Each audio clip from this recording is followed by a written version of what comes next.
இந்த குட்டி வாத்து தண்ணீருக்குள் விழுந்துச்சு. இப்போ என்ன ஆகும்? மூழ்குச்சா? இல்ல, அதைவிட பெரிய விஷயம் நடந்துச்சு. ஒரு அமைதியான குளத்துல ஒரு மஞ்சள் நிற குட்டி வாத்து வாழ்ந்தது. தாமரை இலைகள், அழகான பூக்கள் எல்லாம் ரொம்ப அழகா இருந்தது. ஆனா அந்த குட்டி வாத்துக்கு ஒரு பெரிய பயம் இருந்தது. தண்ணீருக்குள் போனா என்ன ஆகுமோ?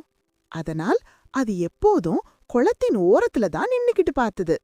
ஒரு நாள் பலத்த காற்று வீசியது. தாமரை இலைகள் அசைந்தது.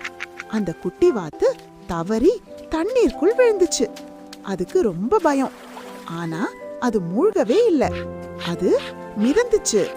அப்போதுதான் அந்த குட்டி வாத்துக்கு புரிஞ்சுது, நான் பயந்தது தண்ணீருக்கல்ல, என் மனசுக்குத்தான். அந்த நாளிலிருந்து அந்த குட்டி வாத்து சந்தோஷமா குளத்துல நீந்த ஆரம்பிச்சுது. பயம் குறைஞ்சா தைரியம் தானா வரும். இந்த குட்டி வாத்து மாதிரி நீங்களும் பயத்துக்குள் சிக்கிக்கிட்டீங்க.